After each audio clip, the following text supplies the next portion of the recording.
Word. Tokyo में एक रात बारिश हो रही थी।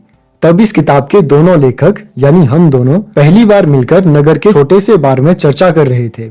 इसी दौरान पहली बार इस किताब के बीज बोए गए। इससे पहले कई बार हम दोनों ने एक दूसरे की किताबों को पढ़ा था, लेकिन यह पहली ही बार था जब हम एक दूसरे से मिल रहे थे। हम दोनों जापान की राजधानी से हजारों मील दूर रहते थे, लेकिन दोनों की पसंद का विषय एक ही था। शायद यही वजह थी कि हम उस रोज मिल रहे थे। उस मुलाकात की वजह से ही इस किताब का निर्माण हुआ। उस मुलाकात के करीब 1 साल बाद हम दोनों दोबारा मिले। टोक्यो के बगीचे में टहलते हुए हमने पाश्चात्य मनोविज्ञान और खासकर उस लोगोथेरेपी के बारे में बातचीत की जो लोगों को अपने जीवन का मकसद ढूंढने में मदद करती है। हमारी बातचीत में एक बात उभर कर आई कि आजकल के मनोचिकित्सक विक्टर फ्रैंकल की बताई हुई लोगोथेरेपी का इस्तेमाल कम करते हैं। इसके बजाय वो कॉलेजों में सिखाई जाने वाली बातों को प्रमाण मानते हैं। लेकिन आज भी लोग अपने जीवन का सही मकसद जानने में नाकामयाब होते रहते हैं। हम हमेशा ही अपने आप से यह सवाल पूछते रहते हैं, मेरे जीवन का उद्देश्य क्या है? क्या ज्यादा से ज्यादा साल जिंदा रहना ही जीवन का लक्ष्य है, या इससे भी बड़ा और इससे अलग कोई और उद्देश्य है? कुछ लोगों को यह पता होता है कि उन्हें क्या चाहिए और वे उस लक्ष्य को प्राप्त करने के लिए ही जीते हैं, जबकि कुछ लोग हमेशा दुविधा में जीते हैं। ऐसा क्यों होता है? तब हमारी चर्चा में एक शब्द बार बार आया और वह जादुई शब्द था इकिगाई। यह एक जापानी संकल्पना है। इसका सामान्य अर्थ है हमेशा व्यस्त रहने से मिलने वाला आनंद। लोगोथेरेपी की तरह इसका मकसद भी अपने जीवन का उद्देश्य ढूंढना है, लेकिन इसमें काफी गहरा अर्थ छुपा हुआ है।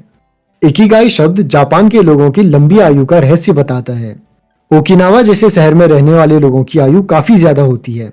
यहाँ पर प्रति 1 लाख लोगों में से 24 लोग 100 साल से ज्यादा उम्र के पाए जाते हैं। वैश्विक स्तर की तुलना में यह अनुपात काफी ज्यादा है।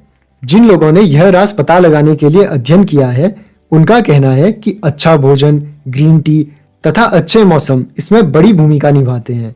लेकिन यहाँ के लोगों के ज्यादा साल जीने के पीछे की असली वजह होती है इकिगाई। यह शब्द उनके जीवन को सही दिशा देता है। इस विषय का अध्ययन करते वक्त एक बात विशेष रूप से हमारे सामने आई कि मनोविज्ञान या निजी विकास के क्षेत्र में कोई भी किताब उपलब्ध नहीं है जिससे कि इस दर्शन से पश्चिमी जगत परिचित हो सके। क्या अन्य जगहों की तुलना में ओकिनावा निवासियों के शतायु होने का राज इकिगाई है? उनके आनंदित और लंबी उम्र वाले जीवन के पीछे क्या राज होगा? हमने इस बात की और गहराई से खोज की तो हमें द्वीप के उत्तरी छोर पर स्थित ओगिमी नामक एक छोटे से गांव के बारे में पता चला। इस गांव को दीर्घायु लोगों के गांव के रूप में जाना जाता है।